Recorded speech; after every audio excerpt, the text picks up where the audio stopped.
कौन है मनीष कश्यप जो तमिलनाडु के अंदर बिहारी लोगों की कथित पिटाई को लेकर सुर्खियों में है? कथित इसलिए कह रहे हैं क्योंकि बिहार सरकार ने टीम भेजी लेकिन अब तक स्वीकारा नहीं है। तमिलनाडु सरकार और वहां की पुलिस पहले ही कह चुकी है कि भाई ये सब फर्जीवाड़ा है। लेकिन मनीष कश्यप कौन है जो अपने आप को बिहार का बेटा कहता है, जिसने तेजस्वी यादव को यह कहा कि 2025 में तुम्हें हम सत्ता में नहीं आने देंगे?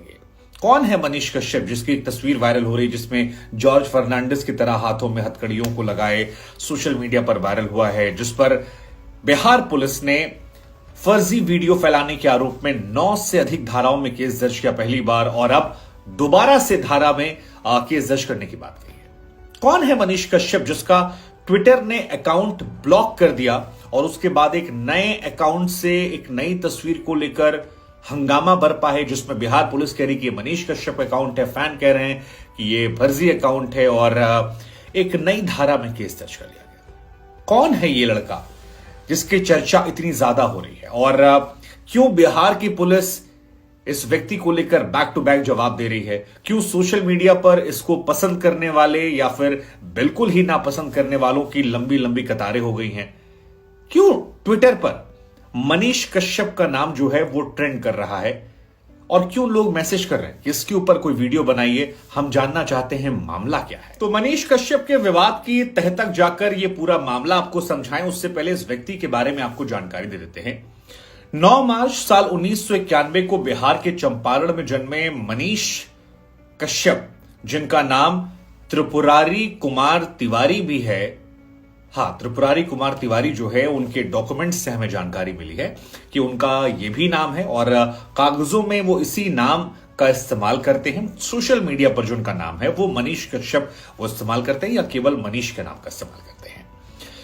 बिहार में 9 मार्च 1991 को चंपारण में इनका जन्म हुआ। पढ़ाई इन्होंने पुणे में सावित्री बाई फुले कॉलेज से इन्होंने बी की डिग्री शायद सिविल इंजीनियरिंग में ली है और उसके बाद फील्ड चेंज की। फील्ड चेंज करने के बाद पत्रकारिता में आ गए। सच तक नाम से एक यूट्यूब चैनल है जिसको ये चलाते हैं, वहां पर अच्छे खासे फॉलोअर्स जो हैं वो भी इनके हैं। लेकिन ये चर्चा में रहते हैं अपने बयानों को लेकर, अपने ट्वीट्स को लेकर और अपनी पॉलिटिकल विचारधारा को लेकर, जिसमें ये हिंदुत्ववादी होने की बात करते हैं। अब अगर इनकी कहानी को आपको समझना है तो ये इससे पहले चर्चा में आए थे जब पुलवामा में हमला हुआ था, तो बिहार में कश्मीरी कुछ लोग काम करने वाले थे, उनकी इन्होंने पिटाई की थी और उस दौरान इन पर एक मुकदमा दर्ज हुआ था। तब ये पहली बार चर्चा में आए थे, जहां साथियों के साथ इनकी शायद गिरफ्तारी भी हुई थी। बाद में इन्हें इस मामले में जमानत मिल गई थी। नागेश कुमार, गौरव और चंदन सिंह, ये 3 साथी मनीष के थे जो कुल 20 साथियों को लेकर कश्मीरी जो लोग काम कर रहे थे उन पर हमला करने गए थे। और कहा जाता है कि पुलवामा में हमला जो हुआ था उससे ये लोग इतने आक्रोशित व्यथित हो गए थे कि उन कश्मीरियों को वापस कश्मीर जाने के लिए कहा था। बाद में इन्हें सीजीएम कोर्ट से जमानत मिल गई थी। ये पहला मामला था जब ये हाईलाइट हुए थे। चंपारण में जानकी कुंवर अस्पताल है जहां पर किंग एडवर्ड 7 की मूर्ति लगी हुई है और मनीष दूसरी बार सुर्खियों में तब रहे जब उस मूर्ति को, जो किंग एडवर्ड 7 की मूर्ति है, उससे इन्होंने तोड़ने की अपील की। कई साथियों ने इसके बाद जाकर उस मूर्ति पर धावा बोल दिया और वो मूर्ति जो है वो खंड खंड टूट जाती है। उसके बाद मनीष कश्यप जो हैं उन पर एक बार फिर मुकदमा दर्ज होता है और 21 साथी और होते हैं जिन पर यह मामला आता है। हालांकि इन दोनों मामलों से आप समझ गए होंगे कि मनीष अपने आप को राष्ट्रवादी कहते हैं, उनके समर्थक ये मानते हैं कि वो कट्टर देशभक्त हैं। भारत को अक्सर वो हिंदू राष्ट्र की बात करते हैं। पाकिस्तान हो या फिर मुस्लिम्स हो, उनको लेकर उनका एक तल्ख स्टैंड है और इस वजह से वो सुर्खियों में कई बार रहते हैं। उनके कई सारे ऐसे ट्वीट्स हैं जो सोशल मीडिया पर इस तरह से वायरल होते गए, मनीष सुर्खियों में आते गए। तो ये इनके बैकग्राउंड की बात है। अब बात करते हैं इस मामले को लेकर जो अभी करंट ट्रेंड में है, जिस पर 2 एफआईआर इन पर दर्ज की गई। अब मनीष पर जो पहली एफआईआर दर्ज हुई वो तमिलनाडु में जो बिहारियों को लेकर कथित तौर पर पिटाई की बात की जा रही है, उसमें एक फर्जी वीडियो बनाकर प्रचार प्रसार और भ्रामकता फैलाने को लेकर है। ये आरोप लगे इन पर। इन्हीं चीजों को लेकर ट्विटर ने पहले वो मिसगाइडिंग वाला कोड डाला, बाद में इनके अकाउंट को भी बंद कर दिया। हालांकि मनीष के समर्थक ये कहते हैं कि ऐसी ही खबरें कई सारे अखबार, दैनिक भास्कर, हिंदुस्तान और कई और लोगों ने प्रामाणिकता के साथ डाली थी, जिसके बाद उन पर कोई कार्रवाई नहीं हुई, लेकिन क्योंकि मनीष राष्ट्रवादी एजेंडा लेते हैं लिहाजा उन पर कार्रवाई हो गई। उनके विरोधी ये कहते हैं कि वो वीडियो जानबूझकर भ्रामकता के तौर पर फैलाया गया था, वो एक काल्पनिक वीडियो था जिसे बनाया गया था ताकि दुष्प्रचार किया सके, और मनीष के ट्वीट का हवाला देकर उन पर यह बात की जाती, जिसके बाद उन पर 9 गंभीर धाराओं में एफआईआर दर्ज कर ली गई थी। लेकिन यह मामला अब चल ही रहा था, तभी एक तस्वीर आती है जिसमें मनीष के हाथों में हथकड़ी बंधी होती है और मनीष कश्यप के नाम से एक नया ट्विटर अकाउंट होता है जो वेरीफाइड नहीं होता है, लेकिन उसमें पोस्ट लिखी होती है कि देखिए सरकार का तानाशाही रवैया, मुझे यहां पर गिरफ्तार कर लिया गया है, मैं बिहार वासियों के लिए जेल जा रहा हूं, कल रात 8 बजे गिरफ्तार किया गया। बिहार की जनता देखे कैसे अन्याय के खिलाफ आवाज उठाने वालों को जबरन दबाया जाता है, मैं ना रुका था ना थका था, जल्द वापस आऊंगा, जय हिंद, मनीष कश्यप 43।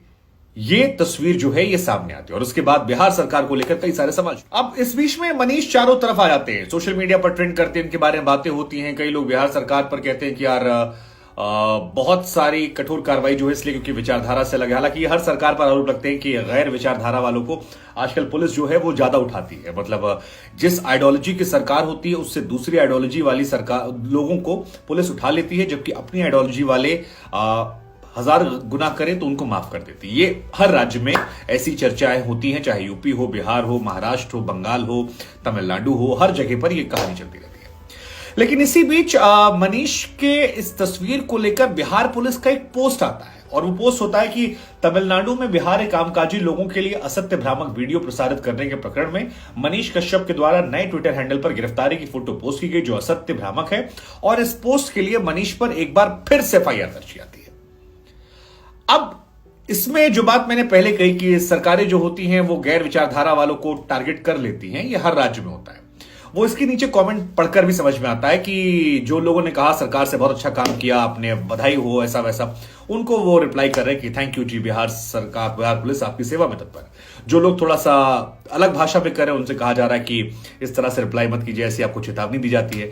तो ये एक मॉडस ऑफ ऑपरेंडी जो है ये समझ में आती है। जैसे ही बिहार पुलिस की तरफ से ये पोस्ट किया गया, मनीष कश्यप 43 जो अकाउंट था उस अकाउंट ने अपनी तस्वीर को हटा दिया, उस अकाउंट ने मनीष कश्यप का फैन पेज बना दिया और ये लिखा कि सर मैं तो सिर्फ फैन पेज हूं, आप क्यों निशाना बना रहे हैं, माफ कर दीजिए, आइंदा से गलती से हो गया, ऐसा आगे से नहीं किया जाएगा। उधर मनीष ने भी अपने फेसबुक पेज के जरिए ये कहा कि देखिए बिहार पुलिस जो है वो कैसे मुझे फंसाने की कोशिश कर रही है, वो खुद ही एक फैन पेज क्रिएट करती है मेरे नाम से, फिर खुद ही भ्रामक जानकारियां देती है और फिर खुद मुझे फंसाने की कोशिश करती है, ये मेरे खिलाफ गलत तरीके से काम हो रहा है। कई लोग मनीष के फेवर में भी लगातार सोशल मीडिया पर लिख रहे हैं कि सनातनियों पर कार्रवाई की जा रही है, ये जो हिंदू राष्ट्र की मांग करने वाले उन पर कठोर कार्रवाई करने की बात की जा रही है, दुर्भावना से काम किया जा रहा है। 2 एफआईआर, पर्सनल रिप्लाई करना मनीष के समर्थकों का कर रहा है। दूसरी तरफ कहा जा रहा है कि फेक न्यूज फैला रही है तो इस पर कार्रवाई होनी चाहिए, कट्टरता फैलाने वालों पर ऐसा होना चाहिए। लेकिन सच्चाई यह भी कि ट्विटर पर सक्रिय अधिकतर लोग जो पॉपुलर है वो नफरत फैला रहे हैं, उनका अपना एजेंडा है, वो फेक न्यूज भी फैलाते हैं, तो ऐसे में तो आधे से ज्यादा लोग जेल पहुंच जाएंगे। फिर यहां वाले मामले सबके बीच सवाल यह है कि क्या तमिलनाडु में कुछ नहीं हुआ था? नहीं हुआ था तो फिर ये इतने सारे लोग जो सोशल मीडिया पर लिख रहे थे कि हमारे साथ हुआ, हमारे साथ हुआ, ये कौन लोग थे, क्या करने वाले लोग थे, और क्या ये सब झूठे थे? वो अखबारों ने जिनके वीडियो बाइट्स लगाए थे क्या वो झूठे थे? वो लोग क्या झूठे थे जिन्होंने कहा हमने अपनी आंखों से देखा था? और अगर ये सब झूठे थे तो इन सब को उठाकर जेल में क्यों नहीं डाला जाता? फिलहाल तमिलनाडु पुलिस ने 11 लोगों पर एफआईआर की है, अखबारों पर एफआईआर हुई है, और तमिलनाडु पुलिस जो है वो दिल्ली में, भोपाल में, पटना में डेरा डाले हुए बैठी उनकी विशेष टीम। लेकिन हमारा सवाल हम आपसे पूछते हैं कि क्या यह कार्रवाई जायज है या यह कार्रवाई आपको दुर्भावनापूर्ण लगती है? क्या सरकारें विरोध बर्दाश्त नहीं कर पाती हैं? क्या अगर यही समान विचारधारा वाले लोग होते तो कार्रवाई पैमाना यही होता? और सिर्फ यही नहीं, मैं यूपी की बात कर रहा हूं, मैं बंगाल की बात कर रहा हूं, महाराष्ट्र की बात कर रहा हूं। क्या हर राज्य सरकारें सुविधा के हिसाब से कानून का इस्तेमाल करती हैं, कानून का दुरुपयोग करती हैं? क्या तमिलनाडु में किसी की पिटाई नहीं हुई थी? क्या यह मामला यहीं खत्म हो जाएगा या इस मामले का असर बिहार में 2025 के चुनावों में देखने को मिलेगा? जो भी है, हमारी कोशिश थी इस खबर के बारे में जानकारी आप तक पहुंचाना।